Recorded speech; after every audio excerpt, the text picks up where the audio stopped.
Alright, magandang hapon po sa inyong lahat mga kababayan, Batang Maynila to it's. Ngayon po ay araw ng Martes.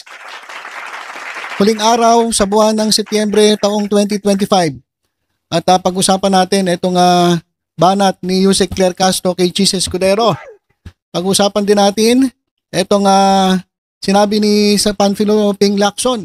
Kasi nung una sabi niya ay baka hindi po maimbitahan si Saldico dahil po sa parliamentary courtesy. Pero nagbago po yan mga kababayan. Mukhang iimbitahan na po itong si Saldico at maging si Speaker Martin Romualdez. Pero bago yan mga kababayan, ito, may panawagan lang ako dito sa Facebook page na ito. Dito sa Juan Miguel. Ayan, meron po siyang 28,000 followers. Kasi mga kababayan, nakita ko na ito pong page na ito ay kinokopya po yung video ng ilan nating mga kaibigang mga vloggers at ipinopost po sa kanyang Facebook page. Ha? Okay lang sana yung i-share mo. I-share mo yung yung link dun sa video. Pero kung gagawin mo, kokopyahin mo yung video at ipopost mo sa Facebook page mo, parang hindi naman po ata tama yun. Ayan mga kababayan, yung KJDB comments, kinokopya niya. Ito po, gaya ng video ko. Yung video ko mga kababayan, kinopya niya buong buo. Buong buo niyang kinopya at ipinost doon sa kanyang Facebook page. Sir Juan Miguel, mukhang hindi naman po ata tama yan. Siguro kung gusto niyo pong marami pong sumubaybay sa inyong Facebook page, gumawa po kayo ng sarili ninyong video. Huwag po yung kokopyahin ninyo yung video ng iba. Yan mga kababayan, kinopya niya eh. Okay lang sana yung i-share mo yung link doon sa video ko. Pero ang ginagawa niya, kinokopya niya, tapos pinopost niya sa kanyang Facebook page. Ayan Juan Miguel. Ayan mga kababayan tingnan ninyo. Minessage ko na siya sabi ko, wag mong gagawin yan. Gumawa ka ng sarili mong content. Pwede kang gumawa ng reaction video. Pwede po yun. Gusto mo pag-usapan yung video ko, yung sinasabi ko, pwede kayo gumawa ng reaction video. Pero nandun kayo, tapos, yan, pinapaliwanag din yun. Mag-react kayo dun sa video na ipinopost ninyo. Kakaya po ng ginagawa ko. Pero kung kokopyahin niyo yung buong video, wala kayong reaction, ipopost niyo yung video ko at video ng iba, parang mali naman yan. Diba? Pangit po yun, wag po ganon. Mr. Juan Miguel, ito pa, hindi lang isa, tignan niyo, video ko rin yan. Kabago-bago, 19 hours, pinost niya. Bagong video ko to eh. Sir, dapat, walang comments Hindi niya nalagyan ng comments kasi unang-una, alam niya, baka mag-comment ako o yung mga kinokopyahan niya ng video. Wag ganun, sir. Wag ganun. Ito pa, meron pa dito ako nakita. Ito, ganun din. Sir, pwede kayo kumopya ng video, pero gawan nyo ng mag-react kayo. Pero yung kukopya mong video, buong buo, at ipopost mo yan sa Facebook page mo, naku, pagnanakaw po yan, sir. Bawal po yan. Meron nga ako nakita, ito, tingnan ninyo. Yung video ni Atty. Bueno, kinopya rin, buong buo. Di ba? Pero pinopost niya, gumagawa siya ng caption. Tapos Atty. Bueno. Pangit po yan, sir. Siguro, pinakamaganda, i-delete niyo po yung mga video namin at huwag niyo po uling-uulitin. Ito, may video pa ako. Ang dami kong video na ang hirap-hirap po gumawa ng video. Tapos etong Juan Miguel na to, kokopyahin niya lang tapos ipopost siya doon sa kanyang Facebook page. Sir, gumawa po kayo ng sarili niyong video. O kaya gawan nyo ng reaction yung video namin. Hindi, ito, KJDB na naman, kinopya na naman.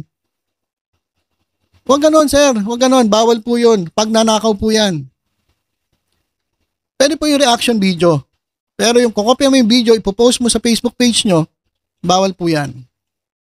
Hindi ko na, ayan, si Top 1, ganon din. Yung kay Top 1, kinopya rin. Pero mo buong video, 1 oras, kinopya niya. Tapos ipinost sa kanyang Facebook page. Nako, sir. Pati yung video ni Madam Claire Castro, yung live ni Madam Claire Castro. Yusek Claire Castro, kinopya niya buong buo. Biro mo 45 minutes. Sir, ang gawin nyo na lang, mag-share kayo. I-share nyo po yung link ng mga videos ni Claire Castro, Atty. Bueno, ng video ko. Ayun po gawin nyo. Pero yung ida-download ninyo, tapos ilalagay ninyo sa Facebook page nyo, bawal po yan, sir. Ito pa, may video pa ako. Halos lahat ata ng video ko. Kinopya na ito. Ayan video ko na naman yan. Pang ilan na yan? Naku, sir. paki-delete po. Huwag pong ganyan. Delikado po yan. Baka si Atty. Bueno pa. Baka kasuhan kayo ni Atty. Bueno. Nasabi ko sa inyo, sir. Juan Miguel. So, ayan. Paalala ko lang Paalala ko lang dito sa Facebook page na ito. Kay Juan Miguel. Ayan. Gumawa po kayo sarili niyong video. O kaya mag-react kayo doon sa mga video. Pero kung kukopihin yung buong buo at ipopost nyo dyan sa Facebook page ninyo, bawal po yan, sir. Bawal po yan. Kaya, minessage na kita. Sagutin mo yung message ko. Kung ayaw mo naman, i-delete mo yung mga videos na kinopya mo dyan sa yung Facebook page. Bawal po kasi talaga, sir, yun. Pasensya na. Hindi naman namin pinagdadamot kaso, bawal po yun. I-share nyo na lang. Pindutin nyo yung share dun sa video, tapos, yung link, copy nyo yung link. Gawan nyo ng caption, tapos yung link. Okay po yun. Hindi yung copy mo yung buong video. Naku, pag nanakaw po yan. Huwag pong ganon. Okay, so ito mga kababayan, bago tayo dumako kay Madam Claire Castro, pakinggan po natin itong si Senator Ping Lacson. Senator Ping, ito, nag-resign na rin po si Zaldico. Kung sakaling bumalik po siya sa Pilipinas, are you open to inviting him? Hindi na siya congressman. Yes. Kung yun ang tanong, kung imbitahin, sa susunod na pagdinig, kung magkakaroon kami ng pagdinig, papadala na namin siya ng invitation letter doon sa kanyang address. Now, alam naman natin nga sa abroad siya, so hindi yung sisipot. Pag hindi siya dumating, papadala namin ng subpoena, at pag hindi sumipot, may show cause order. Pag hindi satisfactory ang kanyang show cause order, ipapakontempt namin siya at pa-issue namin siya ng warrant of arrest. Pwedeng merong mga panibagong mga issues at kompleto yon, tatawag lang ng pagdinig and rest assured, pa-issuean ko na ng invitation si ex-congressman Zaldico. Kaya wala tayong pagtatakban dito. Ngayon, kay Speaker Romualdez, kasi nga nabanggit na yung pangalan niya, well, pwede ko i-course yung aming invitation kay Speaker Bogie D. Hindi namin ipapadalang diretso kay dating Speaker Romualdez. Yun ang tinatawag na interparliamentary courtesy na hindi maintindihan ng iba naming kasama. Okay, so yan po yung sabi ni Senator Ping Lacson, pwede nang imbitahan si Zaldico kasi nga pala, ito po ay hindi na po congressman. So hindi na applicable yung interparliamentary courtesy. Hindi na congressman nag-resign na So imbitahan na talaga kasi nabanggit yung pangalan niya. Ngayon kay Speaker Martin Romualdez naman, pwedeng imbitahan pero idadaan kay Speaker D, yung bagong speaker. Para iparating kay Martin Romualdez at depende na kay Martin Romualdez kung siya idadalo o hindi. Kasi nabanggit yung kanyang pangalan sa investigasyon dyan po sa Blue Ribbon Committee. So hintayin natin kung dadalo itong si Speaker Martin Romualdez dyan po sa Blue Ribbon Committee. Okay, so diretso na tayo. Dito na tayo kay Yusek Claire Castro kasi may mga katanungan tungkol kay doon sa speech ni Chis Escudero. Divan Mayrina, GMA News. Yusek, good afternoon. In a privileged speech, Senator Chis Escudero claimed, among others, that the investigation on flood control projects is following what he calls a script by the former Speaker and the President's cousin, Martin Romualdez. Ang implication ho nito, selective ang nagiging investigasyon and happening at the behest of just one person, na hindi ito yung gusto mangyari ng Pangulo. Ano ho ang pahayag ng Malacanang kaugnay sa naging privileged speech ni Senator Escudero? Kung yan po siguro ang kanya napapansin at nakikita, malamang hindi naman din po yan ang napapansin ng iba. Sabi nga po natin, sa ngayon, lahat po ng naituturo, lahat na nababanggit na pangalan, dapat nating i-considera na inosente. They should be presumed innocent until proven guilty. Let us go to where the evidence leads us. So, ang mangyayari po dito, hindi po kasi nadadaan sa magandang talumpati, hindi nadadaan sa pagtuturo ang pagpapanagot sa mga nasabing umabuso ng pondo, kundi sa pamamagitan ng sapat na ebidensya. So, ang mga ebidensyang ito, maaari naman pong ibigay sa ICI at ang ICI naman po ay isang independent commission na maaaring tumingin ng lahat ng mga evidence, facts, records para matumbok kung sino ang dapat ng panagot. Nabanggit niyo po yung ICI and still on the former Speaker. May pahayag po si Vice President Sara Duterte. At if you don't mind, babasahin ko po yung portion, nahihingan ko kayo ng reaksyon. Ang sabi po ni VP Sara, I have repeatedly questioned the judgment of President Ferdinand Marcos in choosing Martin Romualdez as Speaker of the House of Representatives, especially after the Delaware court ruling was issued. Sadly, President Marcos continues to display this flawed judgment by merely changing the leadership in both houses of Congress while keeping a stranglehold on the flood control probe through the creation of what is supposed to be an independent commission on infrastructure that is clearly under his control. One day, the flood waters of truth and accountability will flow all the way to Malacanang, and on that day, the Filipino people will finally decide that we deserve better. Okay, nakakuha po tayo ng pahayag ngayon lamang at atin pong nabasa ang kabuuan. Unang-una po, siya naman po ay abogado. So dapat malaman niya kung ano ba ang pagkakaiba ng na-mention at ang conviction. Hindi po natin pinagtatanggol dito ang former House Speaker o Representative Romualdez. Pero babase lamang po tayo sa kanya naging salaysay. Unang-una, sinabi niya rin po, oo, sapagkat ito ay tugma sa mga nababalita na noong pagtanggap niya ng suhol. Ang sabi niya po sa salita, napabalita. So ibig sabihin, nabanggit lang. Pero walang naging desisyon ng korte tungkol sa di umanong suhol. Pangalawa, sinabi niya po na bakit pinili ng Pangulong Marcos si Representative Martin Romualdez bilang Speaker of the House. Huwag niya pong kalimutan na mayroon pong separation of powers. Wala pong kinalaman o wala pong maaring responsibilidad sa pagpili noon kay Representative Martin Romualdez bilang House Speaker. So, huwag niya pong kakalimutan yun. At yung binabanggit niya pong Delaware decision sa Delaware Court, muli, nakita po natin to pero wala rin pong mention na si Speaker Romualdez or si Representative Romualdez ay guilty. Ang sabi lamang niya dito sa kanyang pahayag na mention ng 17 times. So, siya po mismo, ang Vice-Presidente ay name-mention din sa mga di umano-anomalya na transaksyon. Dapat po ba natin siyang husgahan katulad ng ginagawa niya ngayon sa ibang mga mambabatas? Ma'am, sorry. How about on this point where the VP is saying that the flood waters of truth and accountability will flow all the way to Malacanang? Maski na po mismo, napakinggan po natin si Senator Chis Escudero kahapon. Kahit na nga po ang Pangulo, sinabi po niya na walang kinalaman at siya pa po ang nagsumbong kung anong nagaganap. Kaya wag niya pong ipahid ng Vice-Presidente kung anuman ang patungkol sa mga anomalyang nagaganap ngayon.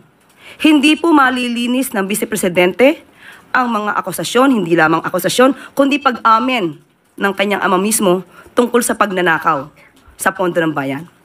So wag niya pong ipahid kung ano man ang nangyari noong nakaraang panahon at ng administrasyon sa Pangulo na ngayon na siya mismo nagpapaimbestiga na maanumalyang flood control projects. Ang tangi lamang po yatang niyang alam ay sirain ang Pangulong Marcos Jr. Okay, so yan mga kababayan, sa pool na naman si Sara Duterte.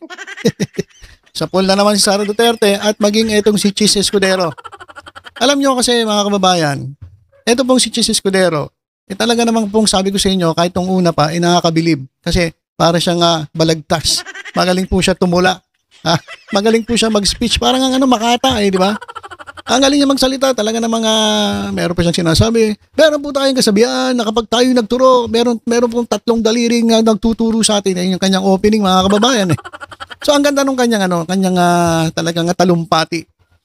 At doon nga sa kanyang talumpati ay sinabi niya na sangkot ito si Martin Romualdez yan po sa flood control project. So lahat ng nangyayari na kaguluhan dito sa bansang Pilipinas ay dahil kay Martin Romualdez. Pero wala akong narinig ni isang ebidensya na inilabas itong si Chis Escudero. Ganon din ito ngayon si Sara Duterte. Kung ano-ano sinasabi niya kay Presidente Marcos pero wala naman siyang resibo. Puro ngak-ngak lang din. Di ba? Sana kung tayo magbibintang dapat may kalakip na resibo. Hindi yan pagalingan ng speech. Hindi pa agandahan niya ng talagang mabubulaklak na salita. Hindi po ganoon. Kinakailangan po natin resibo. Kailangan po meron tayong ebidensya. Yun po yung gusto sabihin ni Jose Claire Castro. Hindi yung puro dakdak lang. Wala, puro bintang. Tingnan nyo. Yung isang abogado, si Palsis, dinimanda ni Chis Escudero, disbarment case. Pero si Martin Romualdez na pinagbibintangan niya ng kung ano-ano, ba't hindi niya idemanda? Ba't wala siya demanda? Kung sinasabi niya na itong si Martin Romualdez lahat ng may kinalaman o may kaagawan lahat ng nangyayari, ba't wala siyang demanda? Pero itong nagsasabi lang, itong abogado nagsasabi lang ng kanyang saloobin, free speech, ay kinasuhan niya. Di ba? So, parang ano lang para sabi nga sabi ni Jam Magno, napanood niyo ba yung kay Jam Magno? Sabi ni Jam Magno, ito raw ay parang audition. Audition. Kasi, di ba, nagsasalita si Jesus Escudero, nandun si Sara Duterte sa likod, sa Codley. Oh. Sabi ni Jam Magno, yung speech ni Escudero ay hindi expose. Na sinabi ko rin dati, wala naman siya in-expose. So, hindi po ito expose. Ito po ay audition para po sa pagiging vice president. Kasi may bali-balita, gusto na itong maging vice presidente. So, parang ano ba, audition ba? Tuwa nga Sara Duterte after nung nangyaring audition audition tawag natin, hindi na speech, audition.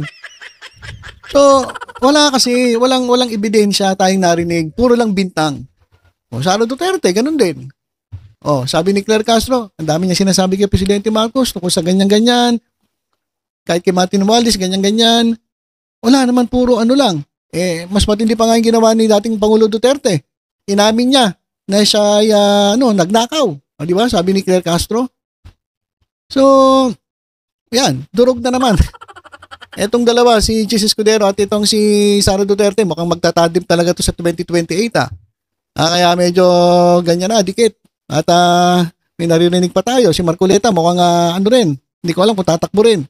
So, ayan mga kababayan. Kapag may narinig po tayo mga ganyang balita, mga ganyan pong mga sinasabi itong mga politiko, muli kong paalala sa inyo, siguraduhin po ninyo na bago kayo maniwala ay dapat meron po silang resibo. Kinakailangan po meron silang may pakitang ebidensya na talagang ito ay sangkot. Hindi yung puro chismis lang.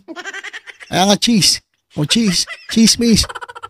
Puro chismis lang Walang ebidensya walang resibo So dapat tayo bilang mga mamamayang Pilipino maging mapagbatsyag. Tingnan muna natin lahat ng sinasabi bago tayo maniwala. Huwag po tayo maging kagaya ng mga DDS na napakakitid ng mga utak. Ngayon nga sila nag-aaway-aaway doon sa daig. Rambul-rambulan sila ron mga kababayan Away-away sila doon, rambulan. Yung Tio Moreno, yung Alvin, sino ba yun? Alvin Tourism, nandun din si Harry Roque. Away-away sila ron, nakakahiya. Yung mga Pilipino kayo, doon pa kayo dumayo para lang mag-away-away, magrambul-rambulan. Nakakaya. Meron pa nga pumuntang pulis sinita sila. Nagugulo tuloy yung yung Netherlands Dahil sa kagagawa nito mga DDS na to, na sila nag-aaway-away. Kaya wag po tayo maging katulad ng mga to. Gamitin po natin ang ating isip. Wag lang puro damdamin. Gamitin po ang isip natin. Nandyan yan para gamitin, hindi yan display. So, ayan po mga kababayan yung ating update na supalpal na naman itong si Sara Duterte ni Madam Claire Castro at maging si Jesus Escudero na puro dakdak lang at audition nga yung nangyari. Audition, hindi expose. At dito naman, paalala ko muli dito sa Juan Miguel Facebook page, sir, i-delete nyo po yung mga videos namin. Bawal po yan. Pag nanakaw din po yan. Parang flood control din. Pag nanakaw din po yan. Okay, so yun lang po muna mga kababayan. Tutok-tutok lang po dito sa Batang Maynila. Ito sa iba pang updates. Ingat po tayong lahat. God bless po.